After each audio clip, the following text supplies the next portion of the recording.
waktu Indonesia Tengah. Inilah Radio Republik Indonesia Bau-Bau dengan Warta Kepton, berita seputar Kepulauan Buton.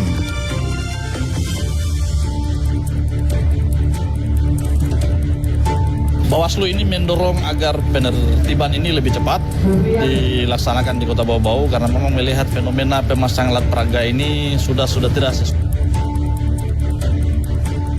Pembayaran seperti itu banyak keuntungan-keuntungannya di situ. Pertama, dapat mengurangi antrian yang selama ini biasanya kalau sudah di tanggal-tanggal pertengahan itu sangat.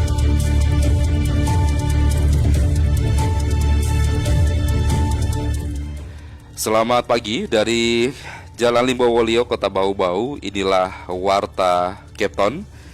Kami sampaikan pokok-pokok berita. Bawaslu Bau-Bau masih menemukan pemasangan APK Pemilu 2024 yang tidak sesuai dengan ketentuan. Untuk itu Bawaslu mendorong untuk segera dilakukan penertiban.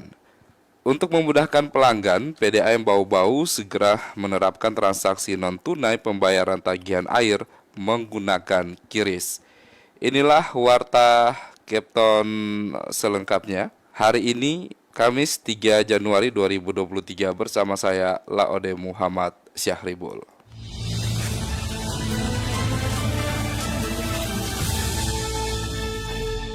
Saudara, kita ke berita yang pertama. Bawaslu Bau-Bau masih menemukan pemasangan APK Pemilu 2024 yang tidak sesuai dengan ketentuan. Untuk itu Bawaslu mendorong untuk segera dilakukan penertiban. Selengkapnya mengenal tersebut, kita ikuti laporan rekan reporter Hairul Mulku. Fenomena pemasangan alat peraga ini sudah tidak sesuai dengan ketentuan. Masa kampanye pemilihan umum pemilu tahun 2024 telah berjalan sejak 28 November 2023 hingga 10 Februari 2024 mendatang. Alat peraga kampanye pun APK sudah terpasang hampir di seluruh titik-titik strategis agar mudah dilihat oleh konstituen dari para peserta pemilu. Namun pada kenyataannya pemasangan APK tersebut tidak sesuai dengan ketentuan. Ketua Bawaslu Bau-Bau Sarmin mengatakan berdasarkan hasil pemantauan di lapangan masih ditemukan banyak pelanggaran sehingga harus segera ditertibkan. Bawaslu ini mendorong agar penertiban ini lebih cepat dilaksanakan di Kota Bau-Bau karena memang melihat fenomena pemasangan alat peraga ini sudah tidak sesuai dengan ketentuan. Misalnya di tempat-tempat yang harusnya tidak dibolehkan ini sudah tidak dipatuhi oleh peserta pemilu. Temuan pelanggaran pemasangan APK ini lanjut Sarmin telah dibawa ke rapat bersama tim Des Pemilu Pemerintah Kota Bau-Bau yang digelar pada hari Jumat lalu. Dalam pertemuan tersebut kemudian disepakati bahwa pelanggaran APK tersebut akan segera ditertibkan. Salah satu agendanya adalah membahas tentang tindak lanjut hasil pengawasan Bawaslu tentang APK yang ada di Kota Bau-Bau. Beberapa hal yang kemarin disepakati adalah yang pertama tentang penentuan jadwal pelaksanaan penertiban, itu menunggu hasil koordinasi pemerintah daerah bersama stakeholder terkait untuk menetapkan jadwal pelaksanaan penertiban. Kemarin itu diantaranya adalah penertiban ini menjadi kewenangan pemerintah daerah dalam penegakan peraturan daerah. Seperti diketahui, APK pemilu dilarang dipasang pada tempat umum, yakni tempat ibadah, rumah sakit atau tempat pelayanan kesehatan, tempat pendidikan, gedung atau fasilitas milik pemerintah, fasilitas tertentu milik pemerintah, dan fasilitas lainnya yang dapat mengganggu ketertiban umum. Reporter RRI Bau-Bau, Hairul Mulku melaporkan. Kita ke berita selanjutnya. Untuk memudahkan pelanggan PDAM Bau-Bau, PDAM Kota Bau segera menerapkan transaksi non-tunai pembayaran tagihan menggunakan QRIS. Selengkapnya mengenal tersebut dilaporkan reporter RRI Bau-Bau Friansyah. Pukul 6. Karena jelas kalau melalui pembayaran seperti itu banyak keuntungan-keuntungannya di situ.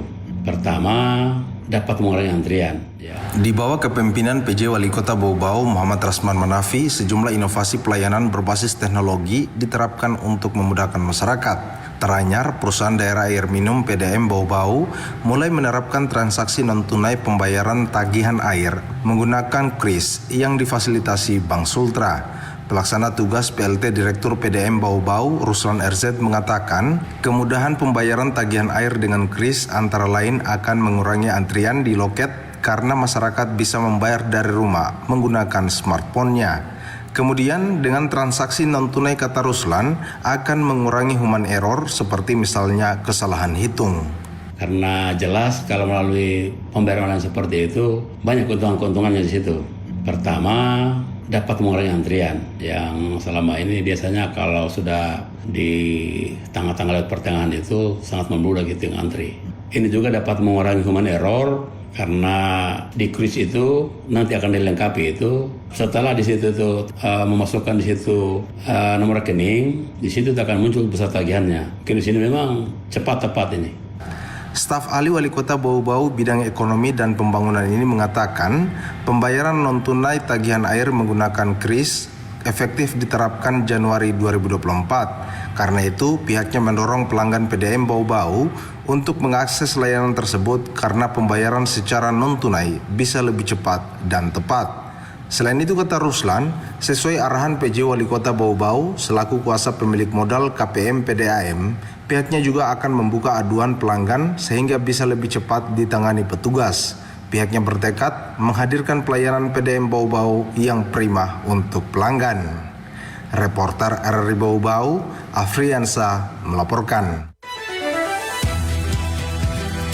Anda sedang mendengarkan Warta Kepton, berita seputar Kepulauan Buton. Kita ke berita yang terakhir. Satuan Polisi Perairan Satpol Air Polres Bau-Bau sepanjang tahun 2023 mengamankan 2 tersangka kasus illegal fishing di wilayah hukumnya. Angka tersebut meningkat 1 kasus dibanding tahun 2022 lalu dengan tindak pidana penggunaan bahan peledak atau handak dan jumlah tersangka 1 orang. Kapolres Bau-Bau AKBP Bungin Masokan Misalayuk mengatakan kasus pelanggaran tahun 2023 juga kasus penggunaan bahan peledak dengan jumlah tersangka 2 orang.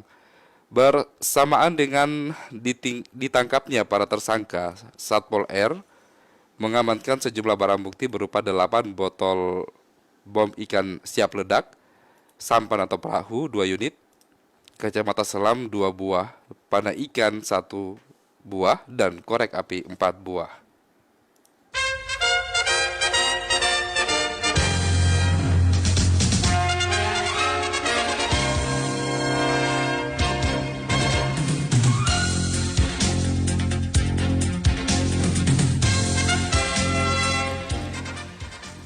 Demikian penyampaian Warta Kepton pagi hari ini, dan sebelum berpisah kembali kami sampaikan pokok-pokok berita utama. Bawaslu Bau-Bau masih menemukan pemasangan APK Pemilu 2024 yang tidak sesuai dengan ketentuan. Untuk itu Bawaslu mendorong untuk segera dilakukan penertiban. Untuk memudahkan pelanggan, PDAM Bau-Bau segera menerapkan transaksi non-tunai pembayaran tagihan air menggunakan QRIS.